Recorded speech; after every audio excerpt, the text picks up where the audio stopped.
What's going on, Soul Tribe? I salute the divinity in you, and welcome to my channel, Alchemist. Justin here, and bringing another little nugget to add to the Soul Tribe archive. And in today's video, I'm going to be talking about Mars and Libra in the ninth house. And this is a fascinating one for Mars. Now, when you talk about that red planet, the nature of Mars is to energize us. Mars calls us into action to help us pursue our desires and our passions, and to have the courage to face our any fears that we may have.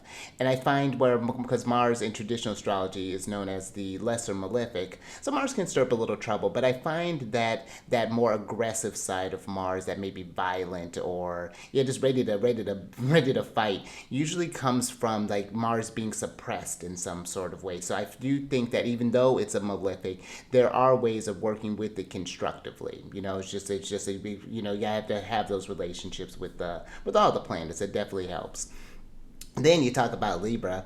Libra is ruled by the lovely Empress, Venus, and they are the cardinal air sign, and they're active or yang in nature. And Libra energy as a whole, they're all about, of course, about balance, about finding harmony. But I don't think it's, in order to bring that harmony, there's a contract with chaos. I think that Libra has, that there's, change is always happening. And Libra energy, I think, helps us to see where the scales dip, and then what do I need to attract, because there's a strong magnetic energy with Libra as well, what I need to attract to harmonize these things. So there needs to be an understanding of those kind of conflicting natures of things. There's always an interesting duality that comes with Libra energy, I think. And there's a very creative, of course, aspect with Libra, but I think that there's a law of attraction as well, as because they're the initiator, what the thoughts initiate. And so that's another thing too with Libra. It's like weighing how the thoughts will land. That's the power of the word. And I think that really holds true in Libra. Then you get into the ninth house. I like the ninth house. This in traditional astrology was known as the house of God. And some of the aspects that this house covers are going to be, of course, like any sort of like religion or spirituality. This is higher knowledge in the form of course, education, but also just like that higher divine knowledge, that innate intuitive, that connection with source that you have, and when you're receiving your inspirations and downloads. This can also be about long journeys, distant travels, different interest in like kind of different or wow, let's see if I can Libra. Talks about like different cultures and things, foreign cultures, to whatever foreign is for you. This can also be like a very divine house when we're talking about divination. Astrologies in this house. This could be any sort of like oracular things, any sort of like dreams, oracles, prophecies. These are going to be some of the things. Even law is a thing that makes it in the ninth house as well. So when you're working with these placements, a couple things to think about. You would have an Aquarius rising by whole sign, and you're going to want to look to Venus, because Venus is going to be in charge of this house, and is going to be in charge of your fourth house, which is going to be like your home, your foundation, family, parents, things along those lines. And then Mars is going to be responsible for your 10th house, which is like your career, your ambitions, your any sort of achievements, in your third house of like short-term travels, communications, your neighbors, siblings, friends, relatives, things along those lines.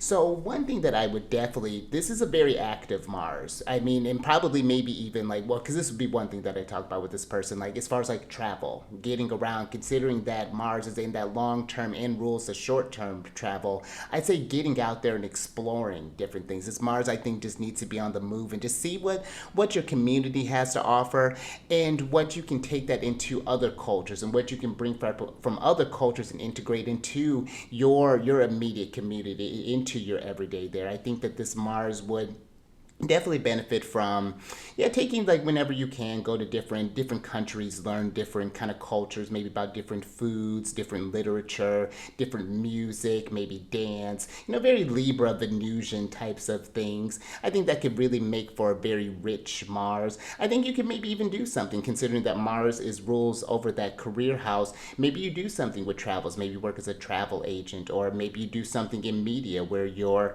maybe like showcasing different cultures different things on like a YouTube channel or like a news thing, or like maybe have your own website, things along those lines. Learning other languages, because that third house deals with communication, so that could be something that you could do maybe with your career. Maybe work as a translator, or maybe even too, just like I'm just like had an idea of just like maybe even like as maybe like a side gig, doing even some sort of like taxi or like kind of like ride share sort of thing. Maybe you're picking up people from airports and talking about different cultures, learning about different things, showing them around, or maybe do like tour guiding types of things. That could be really neat. Or you know what, even working in, I just got a hit, like even thinking about like maybe immigration. That might be something that you end up working with as well. But yeah, this is a very, I think, very well traveled Mars, maybe one that gets a bit of wanderlust from time to time. And it doesn't have to be like actual travel. This could be where your mind is traveling. We are talking about Libra, so this could be where you're just looking into different books. So again, like exploring different stuff. There's the internet is vast. There's so much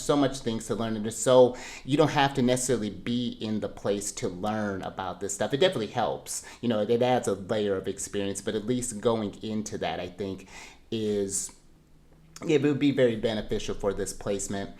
One thing that I would be a little bit mindful of, because Mars is in its detriment in Libra, and when a celestial body is in its detriment, that just means that it's in its home opposite from its home sign. So where you may like think about when you're at home, you know where everything is, how everything works, but when you're somewhere else, it's just like, okay, where's the microwave? Well, yeah, where's the microwave?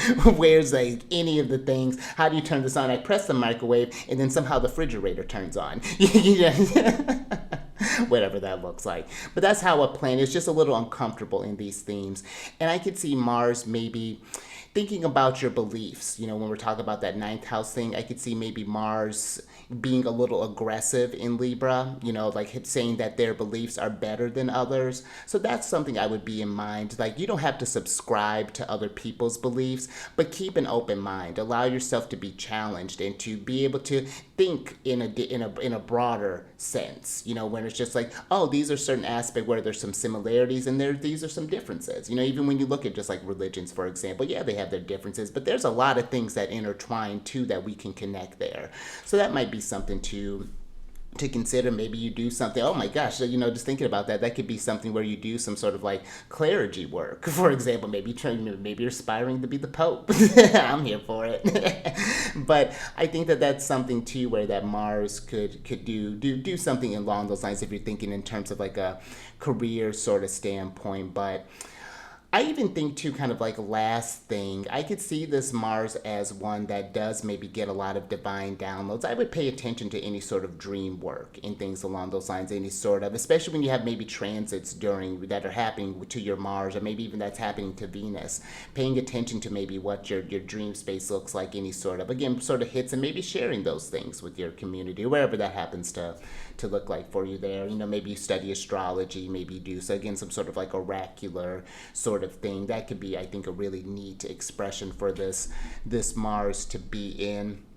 But again, I'm just talking very generally when I'm talking about this placement. You definitely need, but I last thing, I do think though that like the belief systems that you have grown up, like what does that mean for you? Like what is like, why do you believe in a certain thing that you do? I think there's this like being able to challenge your mind in a certain type of way. Like, what is this really trying to do? Like, just something there, I think, with that placement. But yeah, again, if you want to, or if you have this placement or know someone who's working with this placement, down in the comments section, tell us how this may have manifested for you. Are you just always out and about? This definitely gives me sort of like a vagabond wanderer sort of energy there, just going out there, and it's just an exploratory type of energy there. Maybe you do something for school. Oh, that might be something too. You might do something for school where you're traveling around here. So we could talk about this all day.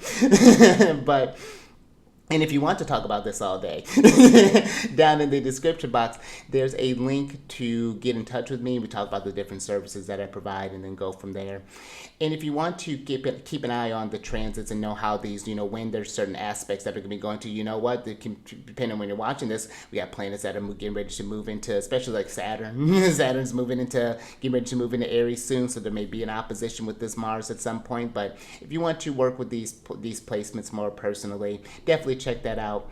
And I have also on this channel where I do weekly transits talking about the celestial news. Week comes out every Mercury day. That's a Wednesday. And just talks about where the transits are at and how you can work with them and all that good stuff there. And if you want to work with the moon, there is a link down, or there's a link for my other channel, The Chariot and Friends, where I talk about all the lunar shenanigans, what sign it's in, what phase it's in, when it's going void of course, and then talk about spirituality. I do an I Ching and a tarot reading in that as well. So you get all your spiritual things in just one little message there. So definitely check that out. But until next time, stay mindful out there. Keep raising that vibration through the roof. And I will catch you on the next one. I gotta figure out what hand I'm gonna do now that I've moved this here later.